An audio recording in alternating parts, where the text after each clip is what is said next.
Oh, yes. Sure. Good.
Thank you, sir.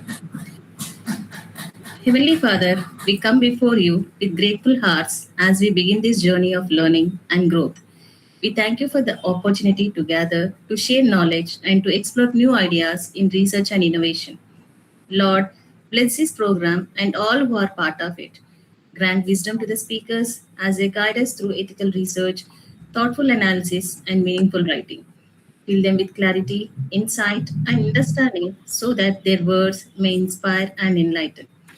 Bless the participants with open minds and humble hearts. Help us to learn with sincerity, to question with curiosity, and to apply knowledge with integrity. May we always uphold truth, honesty, and ethics in all our work, especially in the use of knowledge and technology. Guide us, O Lord, in using our skills for the betterment of society.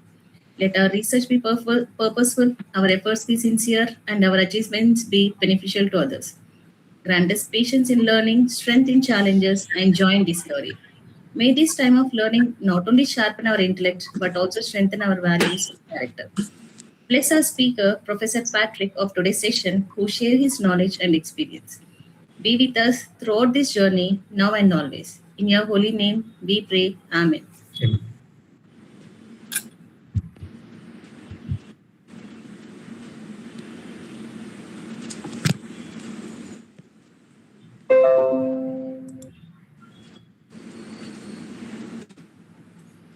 Vijay sir?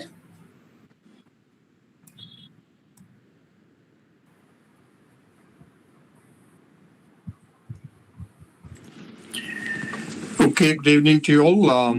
Thank you, Mr. Vijay, for the kind invitation to me to be a part of this inaugural session.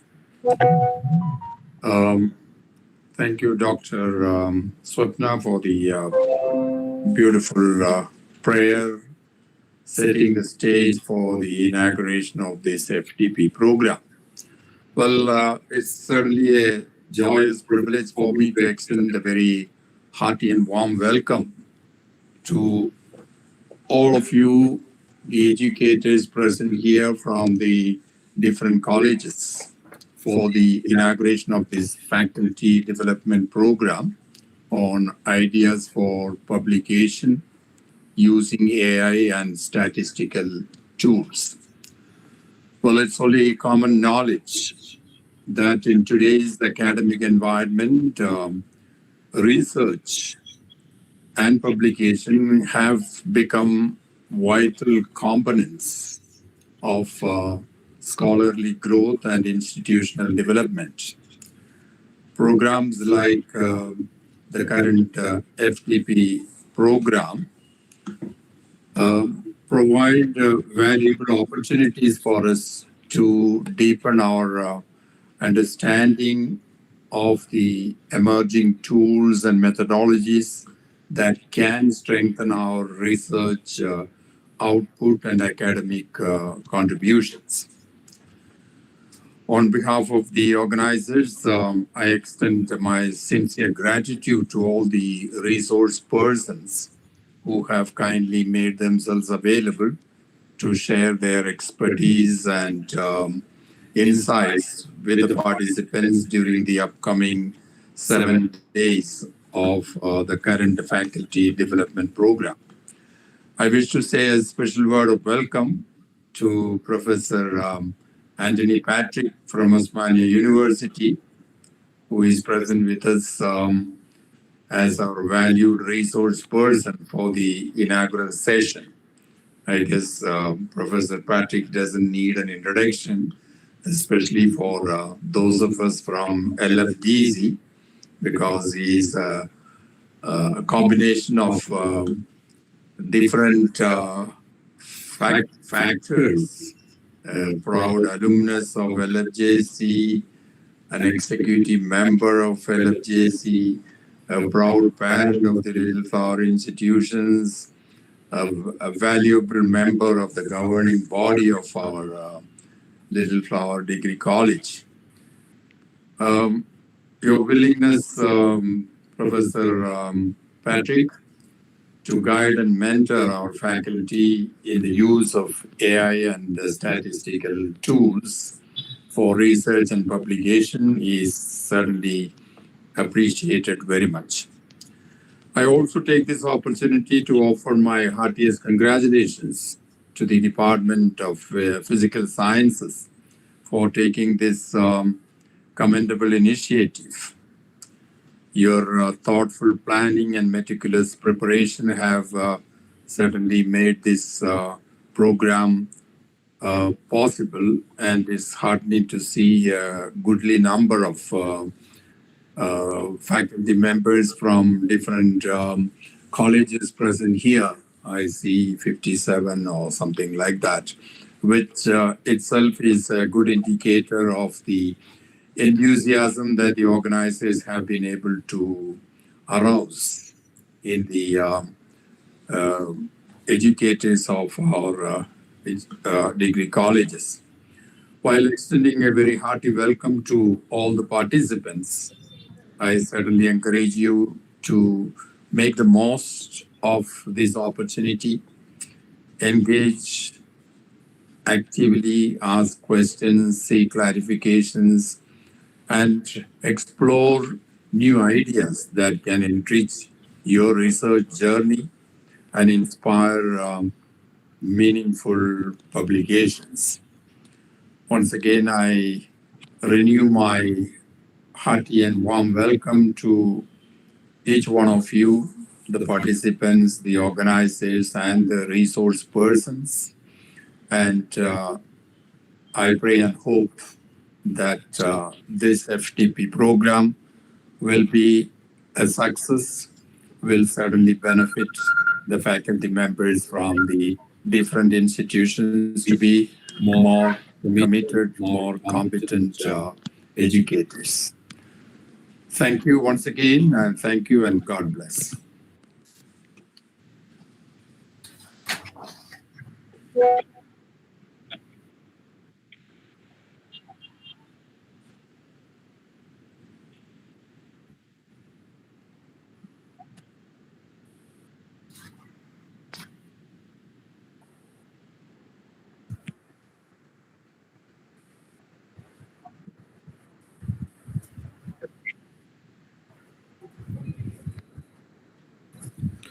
Good evening, everyone. Am I audible, sir? Yes. Yes, sir. Yeah. Very good evening to everyone. Good evening, sir. Good evening, brother. It is my great honor to introduce our esteemed speaker for today's session, Professor A. Patrick. Professor A. Patrick is currently serving as a professor in the Department of Commerce at Osmania University and also holds key administrative roles as a public relation officer and a chairman, Board of Studies in the Commerce. He brings with him over the 27 years of rich experience in postgraduate teaching and corporate training, and as well as he holds an MCOM, MBA, and PhD. Sir has several important academic and administrative positions, including additional controller of examination and joint director of admissions at Osmania University. He also has international teaching experience at Arba Minch University, Ethiopia.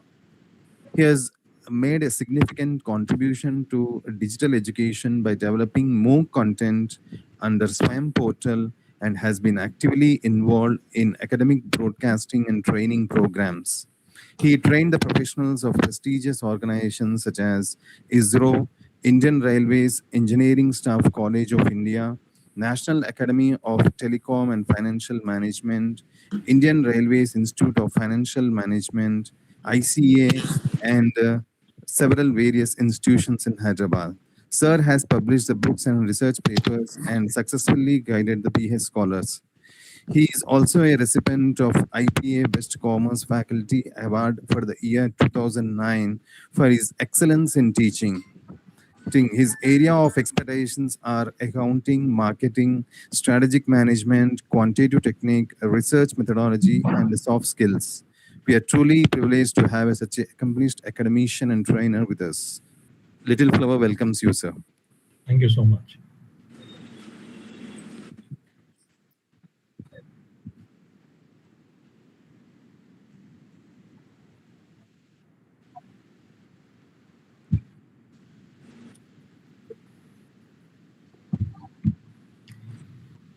Thank you so much, Vijay sir. Hope I'm audible to everyone there. Yes, sir. Thank you so much, Naveen sir, for that kind words. And I see Prashant sir, and I could see Sandhya ma'am, my student in the group. And thank you so much, Swapna ma'am, for that wonderful prayer that you have done, filled with words, which has set the tone for the remaining 7 days. I don't know how many people are blessed to be a person like me, someone whom I had admired, heard a lot about when I was a student at LF. Brother John talking about me, I think I would be one of the blessed persons receiving his message every day and search for his inspiration and blessings almost every day. And so happy that he has led the congregation, done his Diamond Jubilee recently, and countless students across the globe. And I just asked him a casual question: how many countries is left that he has not stepped his foot on? God has really blessed him for being a blessing to the society, to the entire society. And thanks for the prayer, brother. And blessings, I would tell. And let's not go into the other things. And already I had Vijay. Vijay, my association runs a little more than 28 years now. He was taught him for a year at St. Joseph's, I remember. And let me just get into my screen share, and maybe somebody will have to tell if my screen is visible to you or not. Yes, it is. Thanks a lot. So this is what we are looking for, because there was an era where PowerPoint had came and people said we can do anything. Why do we really require a teacher? And today, even in Pune and other places, you find that robots are getting into the classroom to teach the lessons there. And today we are there with overfull, and this is one generation. I want the teachers especially to understand that India is not doing very well when it comes to the mental health quotient. And one of the reasons is too much of screen time, too much of over dependence on AI. So we forgot about what is natural intelligence and original intelligence there. I mean, if you ask people of Brother John's age how research was done, and I have come across very few people as learned, scholarly, and erudite as him, who was taught a lot of people. He has been a mentor across various societies around. But how did they go about with learning? It comes very naturally to them. The hours they put into the library, reading, trying to ruminate over hours, get ideas that are there. How do they relate with things which don't seem related at all? But if you look at the present generation, it's quite easy. I was talking to students also in the morning, trying to talk about how they do their projects. I mean, today I can go about with writing prompts which can create me a project without much effort there. Now, the thing is, when it comes to being a faculty, or when you're doing your master's, or when you're doing your PhD, now we got to move from what we did in our school at our plus two and at our UG, wherein we have to move from being consumers of knowledge to creators of knowledge. I really love this idea that Vijay had taken to go about with working out this particular seminar with this title of Ideas for Publication. And I also got to acknowledge that there is Vijay Kittu sir who's going to speak on the very last day about journals and other things. Even he's attending it, speaks volumes about his commitment towards research and how he encourages young minds around. Now, the thing is, this is what Vijay had gone about telling a little while ago. So mine is that role of Sanju Samson coming as a opener, and probably you have a lot of other impact players to go about with following. And we had somebody coming at 6 down or 7 down, but that would be a real icing on the cake where Vijay sir would speak on journal selection, metrics, and ethics, and other things there. As a student, I didn't have to learn a subject on ethics. I would have observed what was right and what was wrong from my parents, from my teachers. I mean, I have gone about saying probably this is what is right, or the kind of things that were being taught in the church or anywhere else there, like people were able to discern as to what was right and what was wrong. But today, the thing is blurring. I mean, we can go about, there is this war going on between the apps and the AI developers that are there. And probably the paraphrases are winning the war or the competition, wherein, there are so many paraphrasing tools that are there which will tell you that it can hide the AI content, it can beat the various softwares which go about with catching for similarity index or plagiarism and plenty of other things that are there. Now, how do we do things ethically? What exactly is ethics? I would love the young ones to read John Maxwell. When somebody asked him what is corporate ethics, he said ethics is ethics. There is nothing called as personal ethics or academic ethic or corporate ethics. When no one is watching me, what do I do? And when everybody is watching, what do I do? How am I led with my conscience when it comes to whatever things that I do? So here, the paradigm shift that is happening. The other day I was speaking to one of my friend from ICFI. He said just the words what Brother John has said a little while ago, where he said about the word called research and publication. Now my friend says there is not much of research happening, but there's plenty of publication happening. People are tweaking the topics, people are tweaking the contents, and they're trying to go about with increasing the numbers. It's all about number game. And to that, there is this adage that is there. Earlier it was publish to flourish, but now you say it is publish or you perish. So you don't want to perish. So what are you doing? You have ghost writers, you're paying, there are ghost journals that are there. And I see young ones, spending huge amounts of money on the journals that are there and getting it and calling it as some of the reputed journals and other things there. You got to be very careful. And probably the last day will caution you, how do you select a journal and other things. So the challenge earlier was lack of information. How do I find the data? But today's challenge is you have excess of generated information. I'm not even calling it as data, because processed information is what we call it as, processed data is what we call it as information. Just like in a block diagram of a computer, we say input, process, and output. At an input stage, we talk about data, and at an output stage, we talk about information. But the big question is, can I trust what I'm given? And research is not about finding information, it is about finding truth. In the world, we have 3 categories of people. There are ones who are problem creators, they are the ones who are problem identifiers, and they are the ones who are called as, there's a minority few who are solution finders. And as a researcher, your role is to go about with finding solution to a problem. If there is no problem, there is no research. There is something which is very routine thing that you're doing. Now, the thing is, there are 3 positions that are there in research. Now, the most dangerous position is you believe that AI is a replacement for the original thinking or natural thinking. You believe that AI can think, write, conclude on your behalf. It leads to intellectual bankruptcy and economic dishonesty. But the ideal thing is where you look at AI as a co-pilot, wherein you use AI for augmentation and not for automation, where you believe AI can enhance your capabilities. You are able to define your problem well, because that is the most important thing in research. The very first step where we say a problem well understood is half solved. You're able to verify the outputs and you can draw your conclusions. So the human remains in the loop. But when you ignore the human in the loop, probably we are into some kind of a misconception. Now, the risky thing is where we are into AI dependency. Now, there is gradual erosion of what is called independent thinking. So the researcher slowly loses the ability to work without the AI prompts there. I mean, we have come through a long way where we said hardware engineer, software engineer, and today we have got a prompt engineer. AI should assist your thinking and it should not replace your thinking. So I'm here to synthesize you. How do you use AI ethically? So we're talking about knowledge creation versus consumption. So traditional research that is without AI was time consuming, but it was filled with lot of deep insights, genuine. There was conceptual clarity. There was original synthesis of ideas. Intellectual struggle was there to build expertise. Knowledge is truly owned.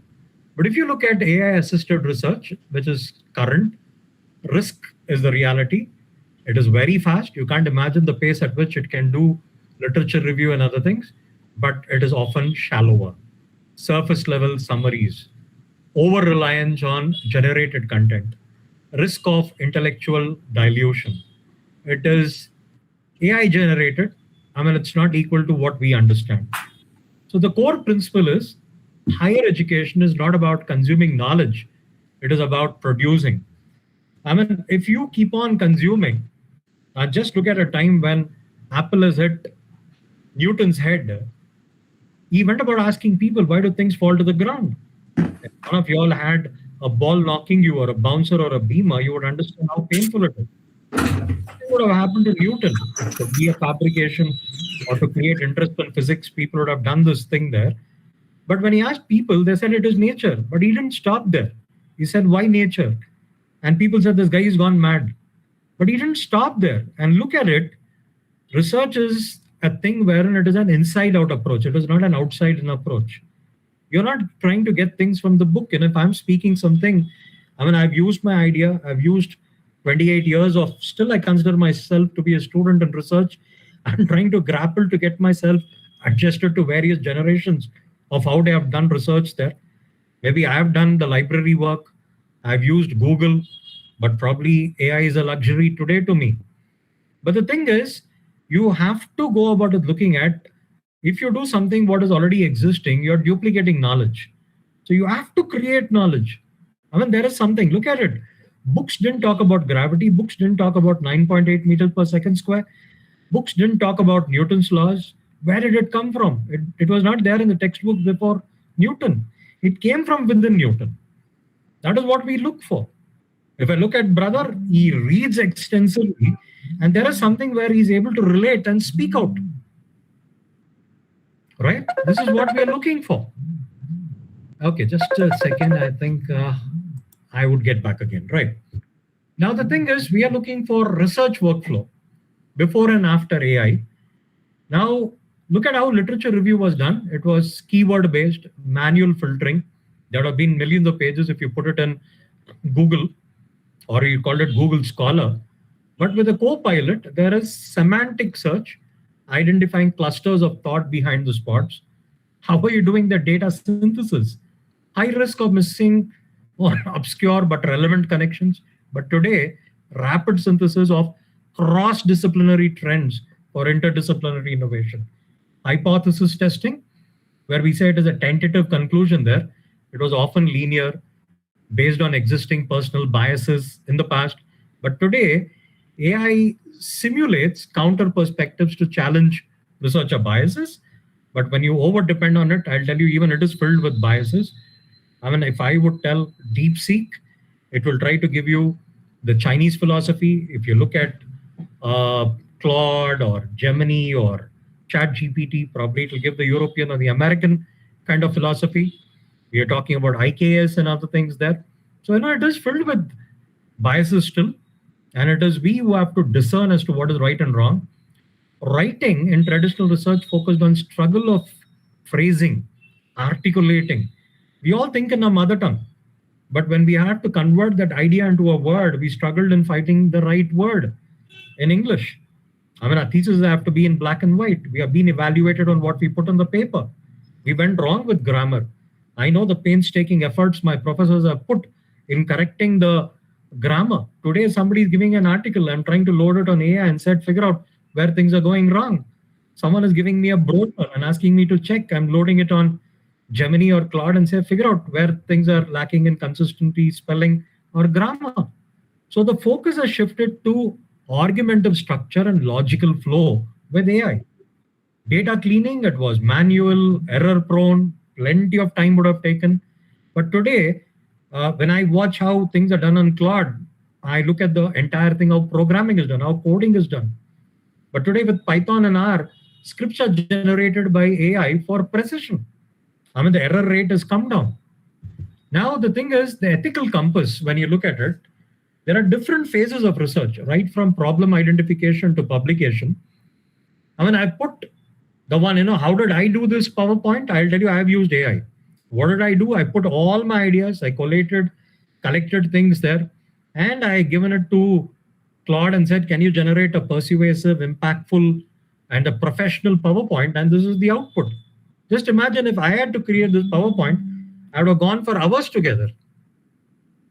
Right? So I'm talking about problem identification. So identify the gaps. That is what it is important for. Like if you repeat what is already done, what is new about it? You have to look for what are the emerging themes. I would look for climate change, global warming, ESG. There's plenty of those things that I would look for as a commerce or a management faculty. Someone in physics, someone in chemistry, someone in life sciences, physical sciences. You have different themes to look for, including arts and social sciences. So literature review, it has become very easy for you to summarize papers and map key debates. Today, people are doing bibliometric analysis.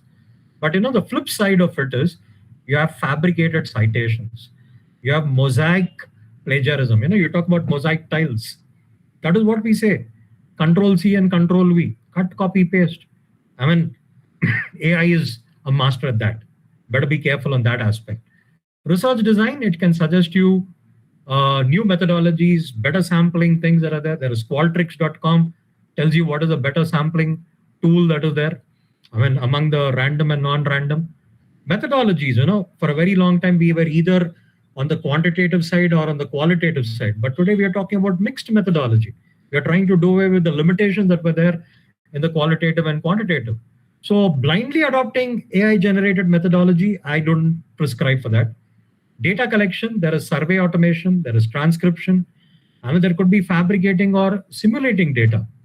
Now, data analysis, if you look at it, you can take the support of AI.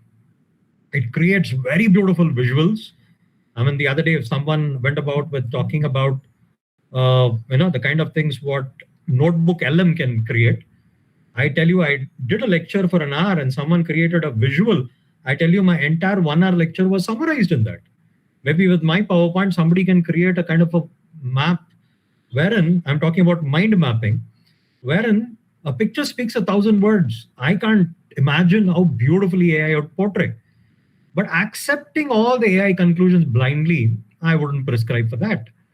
And when it comes for writing and interpretation, maybe there is Quillbot, there are a lot of other tools that are there, language refinement, structuring, but you're not supposed to blindly copy whatever is paraphrased. Sometimes this paraphrasing apps that they do, what they end up is trying to deviate from the actual concept altogether, just because you got to ensure that AI content is getting reduced. So you are not supposed to use what is called as fully AI generated papers. 8 people have done their PhD under me, and all 8 of them, I didn't have to go through that.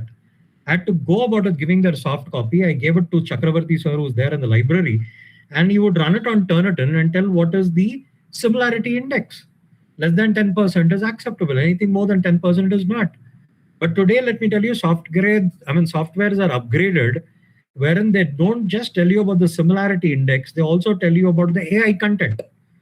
And I got to quote one of the recent sister concern department, wherein the similarity index was 3%, but when it was to do with the AI content, it was 60%. We got to take a decision. We said cancel his admission. It was very rude. 5 years the guy has struggled with his PhD, and we said he has gone about with using an unethical way there.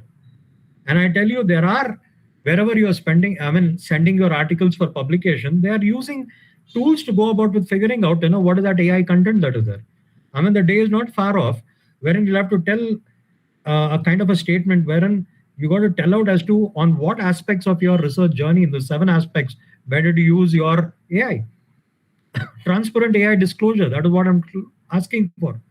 Yeah, you can get through with the predatory journals. You can copy your own article, twist, contort, create a new article out of it. That is where you involve with self-plagiarism, not quoting your own things.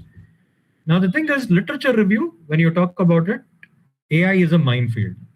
How do you ethically use it? Summarize multiple papers efficiently, identify key authors and debates, structure your literature logically. We talk about Mandalay doing it. We talk about APA, MLA style, finding relevant citations you might have missed. Is all fine.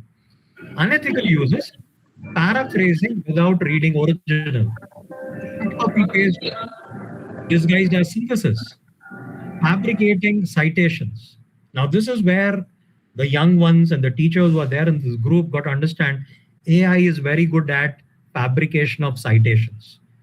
You talk about hallucinations. AI rewrites to bypass plagiarism softwares. It can do that. That is what is paraphrasing. Now, AI assisted paraphrasing is used to bypass plagiarism. I talk about Turnitin and Urkund and other software that are there.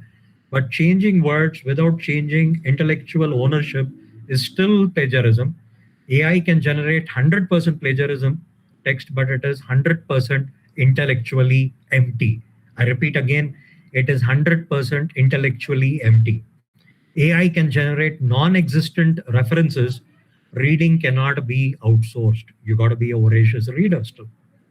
And then going further, data integrity, the line you must never cross is ethical data analysis, statistical support, whether you use SPSS, Python, R. I know people fabricate even these tools which are meant for, validity, generalizability, and reliability, like Cronbank Alpha. I say it got to be more than 0.7. If someone is presenting in a PhD, do I ask the student, how did you arrive that? And when I did it in 1 or 2, students went back, did some reverse engineering, ensured that the data will give me a result which is more than 0.7. Probably they're fooling me. Are they fooling themselves? They ought to check it out in the mirror. They're clear with their conscience there. Teaching talks about when you unscramble the word, it leads to a word called cheating. The thing is, if I were to do that, I think I wouldn't be struggling day in and day out telling people as to what is ethics. I always remember the strong foundation that were laid in my school and my college, which talks about being ethical. I don't say that 100% that is there. There would have been times that I would have done what is called as white lies or black lies as well. But the thing is, when it comes to research, we can't compromise. You get caught somewhere. Now you're talking about pattern identification in large data sets, data visualization, charts. AI explains why p-value may be skewed. The other day I heard Vijay sir telling at Avinash College, he was saying if you get a Cronbank alpha less than 0.7, you got to check out how do you rectify that. Now, what is that unethical part, which is called scientific fraud? You collect data from 10 people and you extrapolate to 100 or make it 200 or make it 2000, inventing responses or simulating survey results to fit your hypothesis. What is there in my mind? I want to prove it, right? Filling missing data with AI predictions or interpreting results without understanding or accepting AI conclusions without review. Now look at it. Writing an attribution rule is if more than 20 to 30% of the papers prose is AI generated, the author becomes an editor, not a researcher. Mark these words. You are becoming an editor, not a researcher. Every paper must include an AI contribution, disclosing exactly how did you use an AI. Fake data with real analysis is still fake research. AI can detect patterns, but it only human who can assign meaning. Right? Then, when it comes with research, this is what I said, it is not equal to publication. This is the critical divide. Research is about inquiry, it is about curiosity, it's about problem solving, it is about rigorous data collection, honest analysis. We say about 21st century skills, communication, collaboration, creativity, critical thinking. I mean, what are we talking about? NEP? We say the core is about critical thinking. We must have that curiosity to question. Someone asked Rudyard Kipling, "Sir, where did you get the knowledge that you're a prolific writer?" He said, "I have 6 wise men." It's about asking who, what, where, when, why. The Japanese have rechristened it as the 5 W's and the 2 H's. How and how much? So if you're not doing that part in the research, there is something very seriously missing. Publication is about communication. It is about documentation. It is about validation. It is about transparency as to how did you use where did you use AI? It is about proper attribution and citation. And don't equate research and one and the same. Publication is an outcome of a research. Okay, publication cannot precede a research. So disclose AI in the acknowledgement. I used AI for grammar, data visualization, coding. Final interpretation remains with the authors. AI cannot be listed as an author. It lacks legal standing, moral agency. It lacks accountability. If an external evaluator, you have done a research and he says there is something wrong, you can't say AI produced that. You can't shift the blame on the AI, right? Authority and responsibility hand in hand. You have authorized AI to do the analysis and draw the interpretation. If it went wrong, then you can't say AI does it. And today, let me tell you, AI comes with a rider. It says AI can go wrong. None can beat human thinking, I'll tell you. I mean, I don't know how many of us can be like the Garry Kasparov, a very famous Russian chess player who can play chess. My generation is Vishwanathan Anand. Your generation could be somebody else there. But the thing is, you could, Bukesh or whoever, you can, if you look at Garry Kasparov, he could play chess with 32 people simultaneously. 32 chessboards are in his brain. I don't know what kind of neuroplasticity Garry Kasparov gone about with having. I don't know. In my cognitive thing, I can't think more than 4 or 5 things simultaneously with great difficulty. 32 chessboards. But let me tell you, when a computer was created, which is called Deep Blue, he lost against this IBM Watson computer. But the thing is, who has empowered that computer to make more than 1 billion moves in a second? That is what human had empowered the computer to do it. It's human behind that computer there.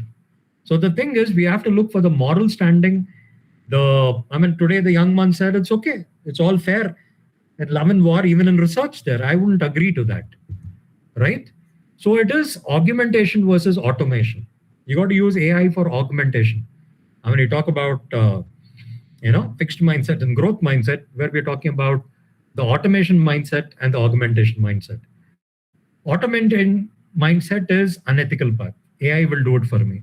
Set a prompt, accept the output. No verification of AI output. Intellectual labor is outsourced. I don't have to think. I don't have to put effort. Right? You are getting intellectually or cognitively lazy there. Gradually lose the ability to think independently. Today, I said about the mental health quotient. Look at it. They say today the parents are scoring higher than the children who belong to the generation Z. It is because of the screen time and over dependence on AI. Most of the countries have banned using AI and the mobile phones in the schools and colleges. Look at the Scandinavian countries. Look at Australia. We are putting it on paper. I don't know, when can we bring it back? You are missing out. Today, the knowledge is flowing through ear pods and between 2 fingers there. The art of writing, the cognitive things are missing out.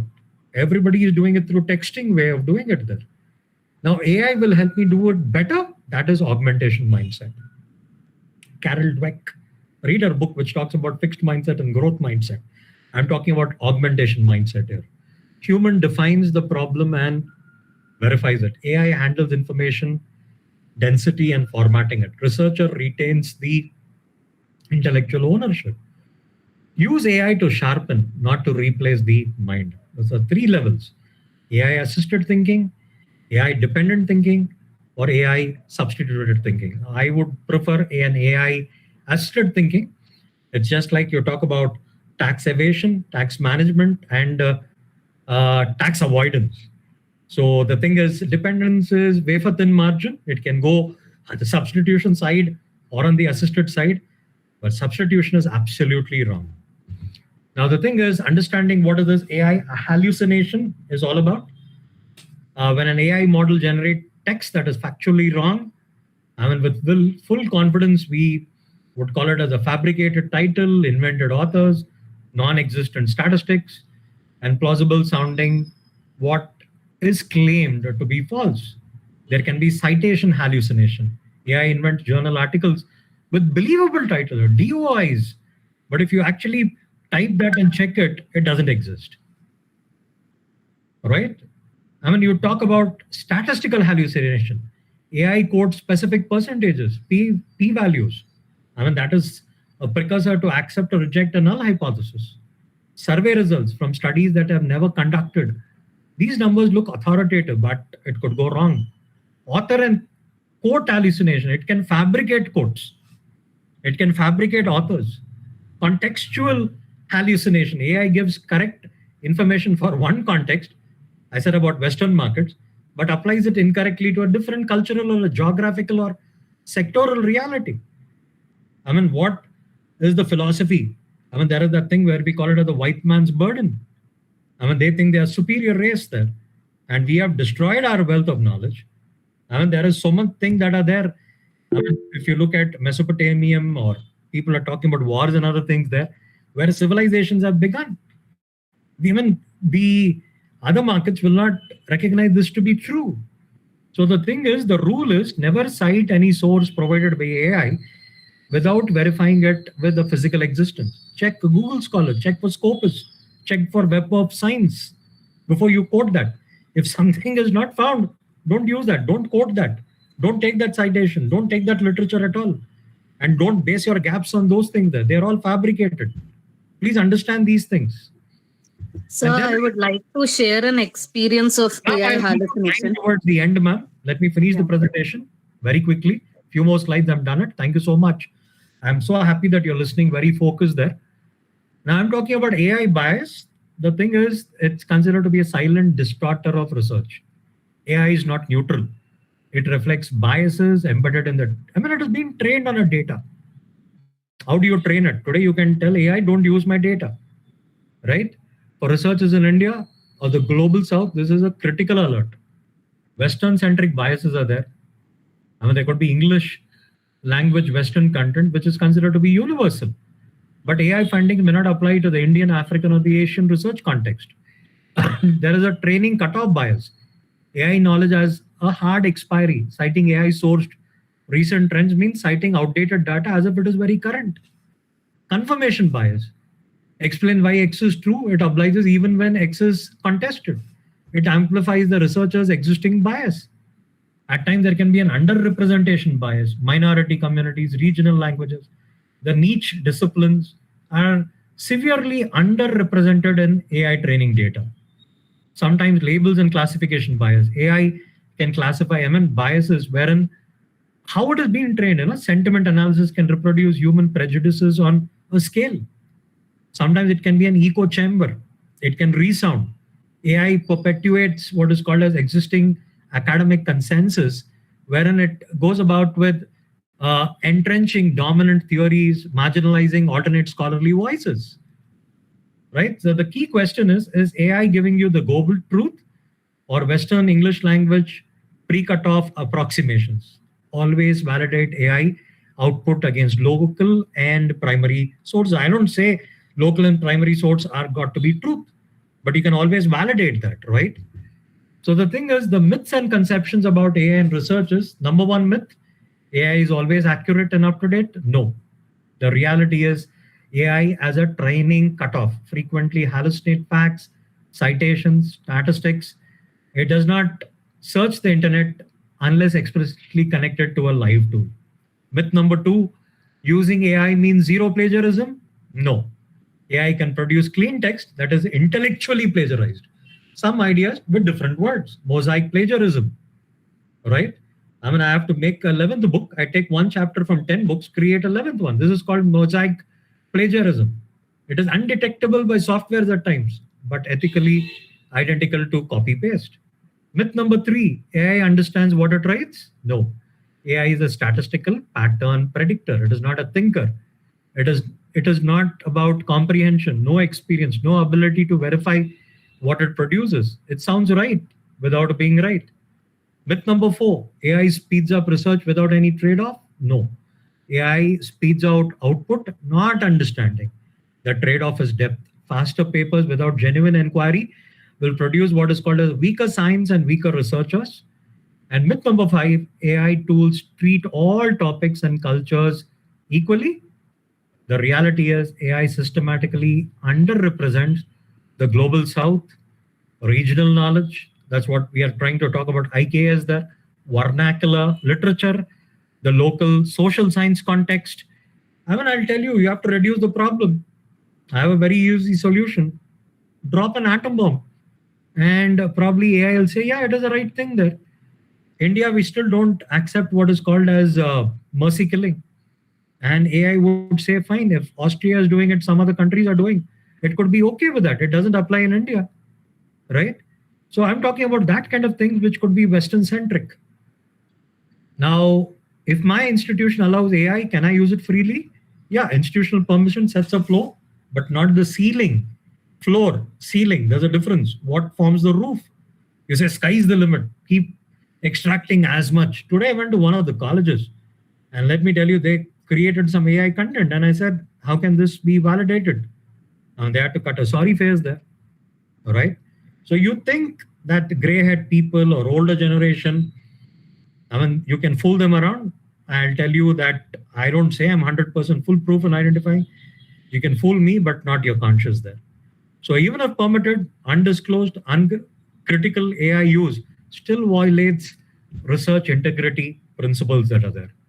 So how to recognize AI-generated academic content? Supervisors, reviewers, researchers must develop critical literacy to identify AI-generated content. Excessive hedging. Phrases like it's very important to note, it's worth mentioning. I mean, these are some filler words that we look for. Unnaturally even structure, generic and context-free claims, confident vagueness. Look at it.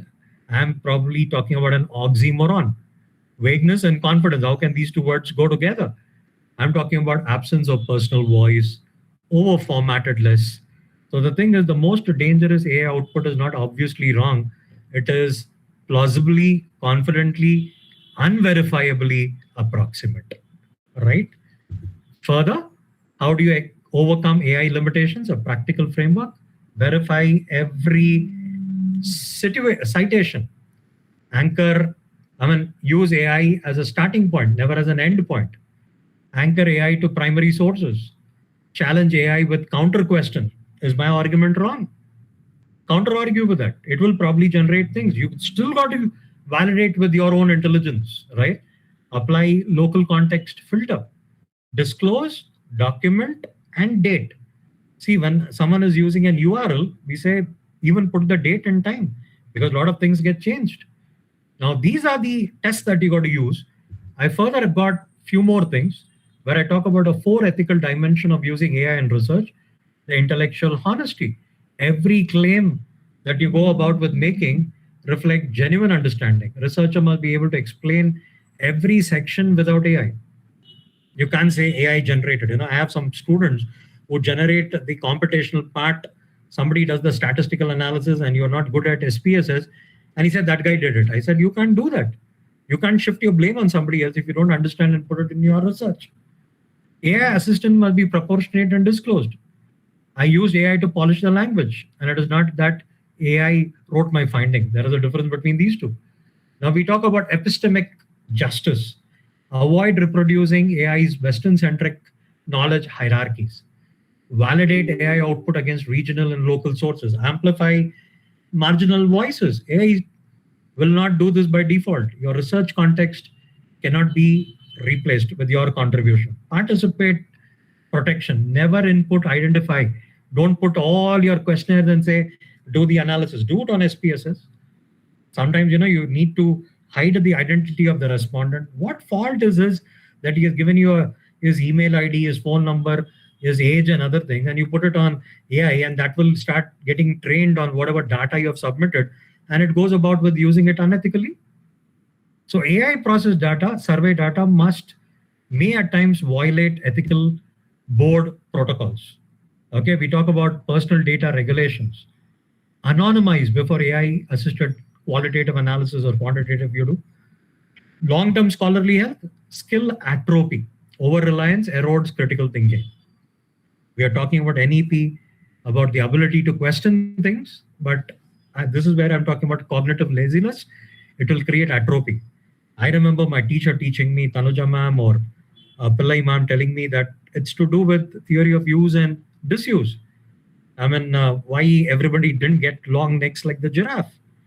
I mean, why we don't have the tail like our primates? The thing is, you didn't use it, so you don't have that with you. Still, we have an appendix inside.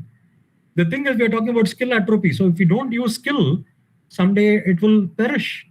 So we got to be careful about overusing of AI. Academic monoculture, that is, AI will flatten diversity.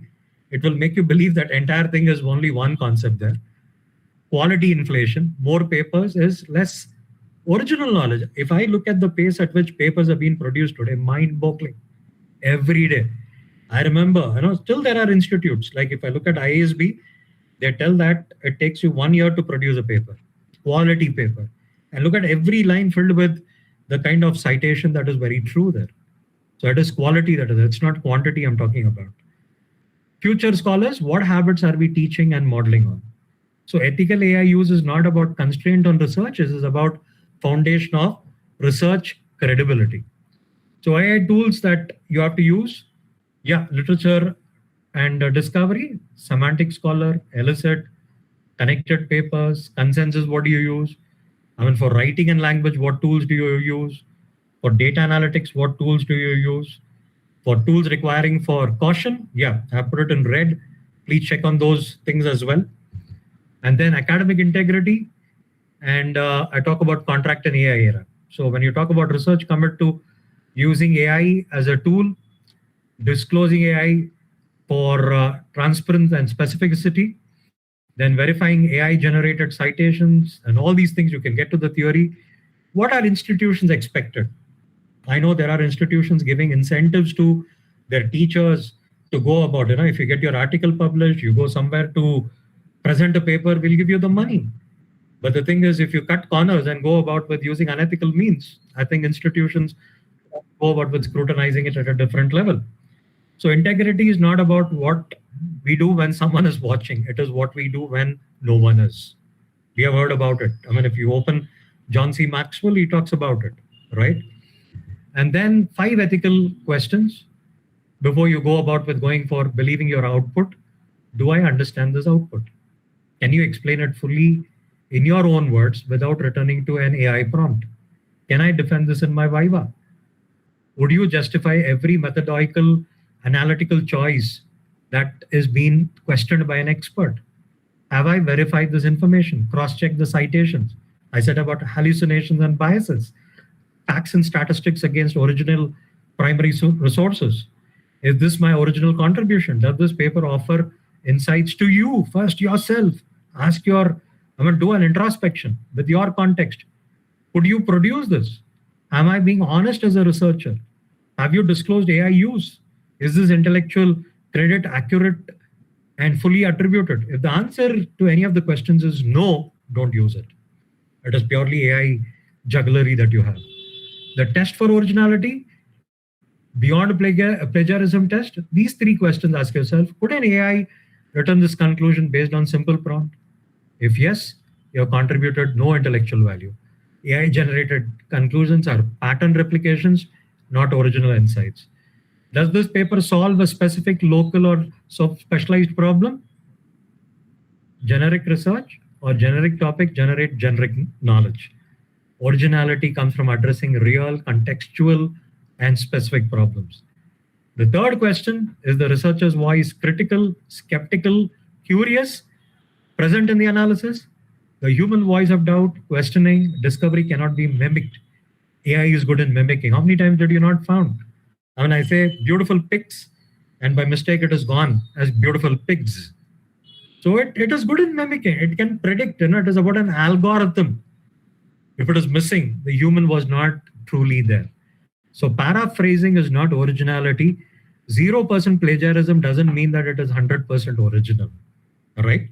So it's there. People can make out, right? And message to the faculty and research, go about with redesigning the assessments, encourage thinking, not reproduction of AI content, detect what is called as AI misuse, model AI ethical part of it. If we normalize intellectual shortcuts, we damage the next generation. We would be blamed for it. Now, to the researchers, develop a guard on your intellectual integrity, use AI consciously, always remain in the loop, build depth of knowledge, not the volume of output. We are talking about the number game, right? I have been through attending from a different grade pays, going from an assistant to an associate, from an associate to the professor's level. I know what it meant at each level. People have questioned my papers. I've seen some of the people who came to review my CV, they have taken my research citations and put it in Google and checked, is it true? They have checked the impact factor. Then they said, yeah, this paper is there, true. But today it becomes very difficult. I know how people are creating articles with backdate, with the certificates, and it has been manipulated on websites. I don't know where we are leading. Your unique perspective is your greatest research asset. Technology changes tools, but integrity defines who a scholar is. AI can't define a scholar. So guiding principles, AI is the most powerful research assistant ever created, but also the most dangerous shortcut ever invented. If you use AI to think for you, you stop becoming a researcher. AI can generate text, but it cannot generate truth. AI can assist research, but it cannot replace curiosity. Publishing without research is academic pollution. I said publishing cannot precede research. Research precedes publishing. The future of research will not be decided by those who use AI, but by those who use AI ethically. Be AI aware, not AI dependent. Use AI for augmentation, not for automation. Create all knowledge, but don't recycle it. There's no circular economy around. I do understand circular concept with somebody's limitations. You go about with getting into observation, hypothesis, experimentation, conclusion. From what you conclude, somebody watches. That is how research is built. But you don't recycle it, right? So that's it from me. With a lot of gratitude to Little Flower College. Special thanks to my most profound brother John and brother Arun and all the other people from Little Flower. Thanks to Vijay and others who have given me this particular thing to work out, right? So the thing is, for organizing this visionary faculty development program at a time when entire academic thing goes on. So together we advance knowledge with integrity, with purpose, with AI as our tool, not as our masters, but a better scripts. So now I would leave it open. I think I've gone through. It started late. I think 45 minutes is what I took for my presentation. So any questions coming my way? Thank you very much for the patient hearing. And sorry, I didn't cut the person short who was trying to share. You can go ahead and do it. I'll stop my presentation at this point. I've created an ebook that I'll share it with Vijay, and that will be shared to everyone around. So that's where I leave it. The organizers will take the questions. If there is anything in the message or anyone would like to unmute and ask, go ahead and do it. So may I? Yes, ma'am. Mamata Bhattacharya, ma'am. Yeah. So, so I wanted to ask, sometimes, the topics which are given in for any publication, like say that there is a conference and we suggest certain themes. Now the themes are very confined in the sense we give very close themes. So initially when we used to publish, like I have not published many papers, but the count used to be very slow. And we had to think a lot about the topics.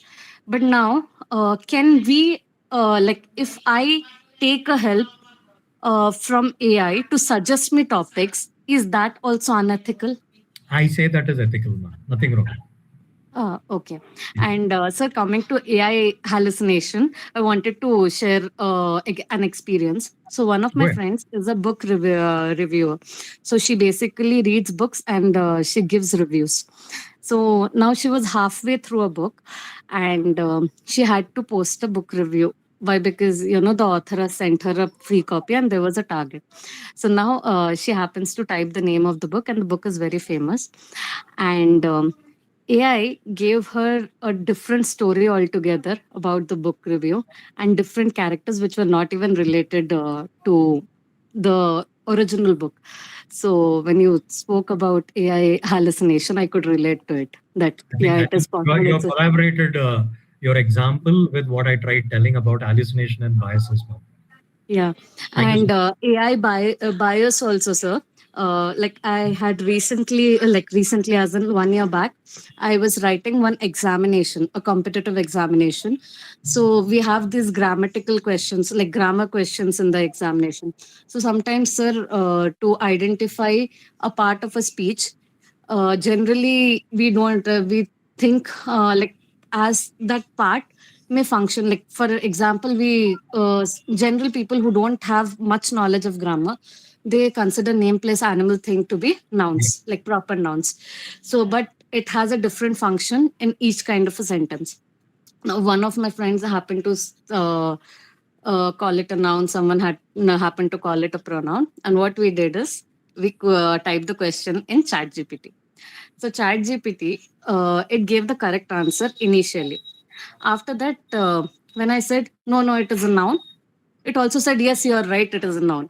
So automatically it gets biased. So when you were telling, I could relate to real life examples. Very true. Yes, And thank today, you it comes so with the much. rider. If you see any of these AI Mm, tools beneath the mm, right, AI can go wrong. Please check Yes, again. Please verify. yes, yes, sir. So In some, fact, about citations, also what you were telling, it is giving a disclaimer these days that check the citations. yes, Do not rely completely. yes. Thank you, sir. Your session was really informative. Thank you, ma'am. Thank you so much for Thank that you. compliment.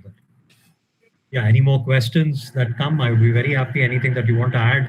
Thank you so much, Smita ma'am, for adding insights. Go ahead.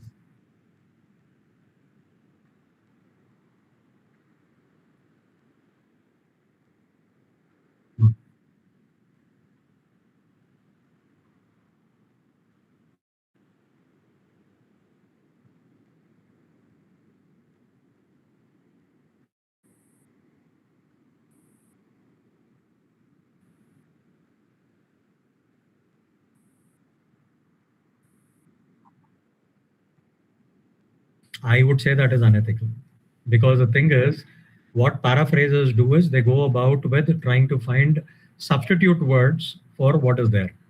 So the thing is, I say that you got to use a paraphraser, but you again got to rewrite it in your own words. That is what we.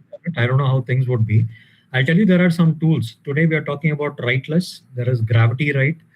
What it tells you is up to 5,000 words it can go about with paraphrasing. It is a paid software that is there. People are able to get numbers in terms of publications and other things. I don't know, publicly I can use the names of these two websites.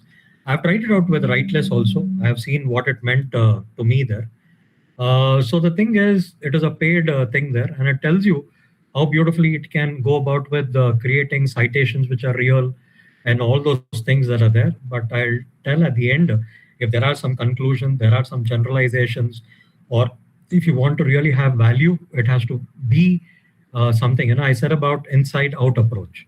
So if it is not coming originally, I don't think it would hold good in calling it as ethical there. Yeah, with some things, we all struggle with our thought process. There is something called as a writer's block. We talk about journalists suffering. Even I suffer while preparing press notes. What do I put? Like, how do I start? What should my first word? What should be my catchphrase and other things there? Maybe AI can help you, but it should not replace you. That should be the thing. So I've given a lot of those tests that are there where AI can be used in research, what is ethical, unethical. Go through that. And I've also shared an ebook. The thing that you said, Vijay, it could be there in anybody's mind. 60 odd people who are there in this group also would have a similar kind of a thing there. But I tell you, there are universities that are there which have created red zone, orange zone, and green zone. I can share that also, which tells you like red is something which you shouldn't touch even. Orange is somewhere in between, but green is something where you have to be in. As to how do you say AI is ethical? Right. Yeah. Anyone else? Is Prasant sir ready with the vote of thanks, or that is why I see the video there, or anything else coming up? No, sir. One doubt, sir. My doubt. Go ahead. So, This is IQSC person. Yeah. Yeah. We have different AI tools actually. Yeah. So most of the cases, like we are using, like for example, if you want to know about some research papers, so already some work is done. So suppose we want to do some more research on the particular paper, already it is done or not yet done. Like that, you would like to check any tool is available, sir? I said no. I told about Scopus. I said about Web of Science. Google Scholar, that Web of Science high-tech. only. Lot of those things are there. There are tools that are there. Probably AI can generate, but you have to verify those citations again. You have to overcome that issue related with hallucinations and biases. So I said it creates. What ma'am said a little while ago. That book is not there, but it is able to give a review. So it is very good in creating. So you'll have to be careful. You're very right, Prashant sir, where you said the thing is, I'm doing a literature review to identify the gaps. Exactly, sir. We are told not to reinvent the wheel. If you reinvent the wheel, there is no point. So you'll have to go about it starting at what point the wheel is stopped. You got to start from there. So your literature review will tell you what is not done. You are converting those gaps into objectives and hypotheses, and you're collecting data to meet the requirements of the objectives and the hypothesis. Okay. So the thing is, you can use, that is where I tell you it goes about with doing it. So the thing is, you will have to ensure that the citations which are reported, is it there or not? Recently I came across a lady from Sanskrit. She said it quoted some citations, but when she took that and really checked it, it is not there. I said, if it is not there, you're not supposed to use it. Right. Yeah, somebody asked, there is also this Google form that has been put, probably for attendance or feedback, that has been put in the link, and check it out. Somebody asked, what did I use for my presentation? I used the unpaid version of Claude AI. There's no secret. You can take the PPT and use it. I don't mind. I feel knowledge grows by sharing and not by hiding. Sir, good evening, sir. Nikita, I answered your question. I answered your question by telling I use Claude AI. Sir, good evening, sir. Yeah, ma'am. Yeah. Sir, I am a research scholar from Pondicherry Central University. Wonderful. Sir, I am getting so many doubts when I am, researching. But I didn't get the papers from Scopus and Web of Science and elsewhere, sir. You want to check whether it is true or not then. Because what happens is there is a time lag between getting these things done on the recognized journals that are there. And people are creating journals also there. So your AI is still not being trained on that data or on those journals. That's the reason you're not finding it. Yes, normally also if I am trying to check some of Scopus, it's showing Scopus index, but those papers, it is not available in the Scopus portal, sir. It is fabricated. True. It may not be true then. So please give some of the suggestions to our research scholars, sir. So how can we download the Scopus papers and the Web of Science papers and the... There are unpaid. If it comes to commerce and management, I think I have an Excel sheet, which is the recent Scopus and the other thing. So if it comes from science and other things, I'm not very sure. I can ask my colleagues who are there in the university, but with Vijay, I would share what is called. Vijay is no kid now, but I've seen him as a student. So the thing is, I'll share that Excel sheet, which is the latest Scopus, latest ABDC and European Journal list. I think I have that with me. Well, it has got a very lengthy list that are there. I will share it so you can translate. Okay, sir. Okay. Thank you, sir. Thank you so much. Welcome.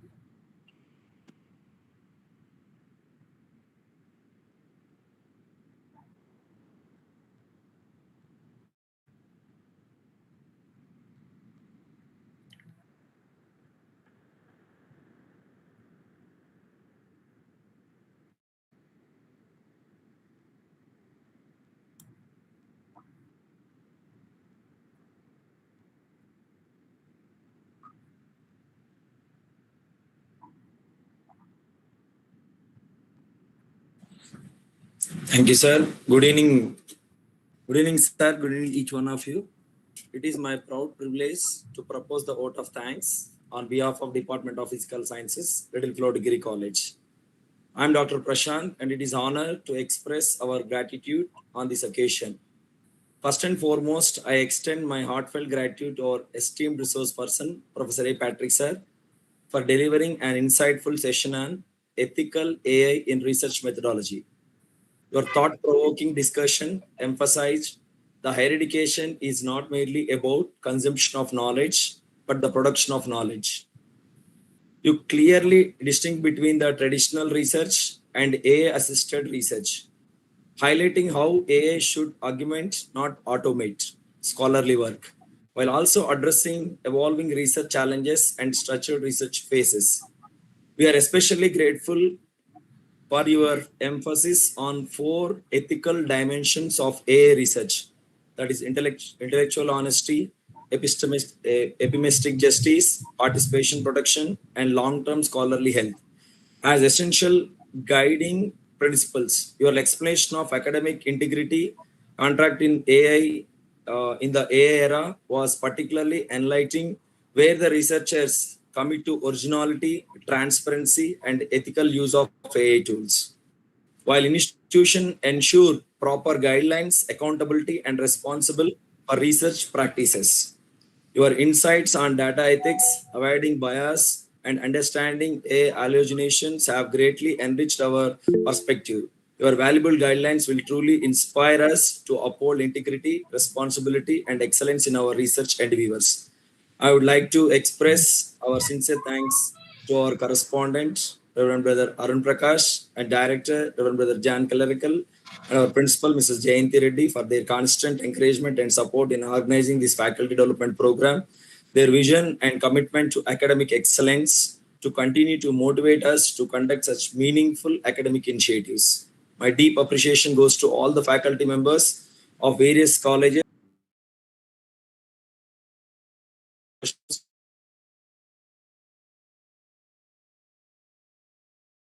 contributed to success of this program. A special thanks to the organizing team of Department of Physical Science, each and every faculty member, for their dedicated efforts in planning and executing of this program successfully. Finally, I thank each participant for your valuable time, interest, and contribution in making this event a grand success. Thank you, Patrick sir. Thank you all once again. Over to you, Vijay sir.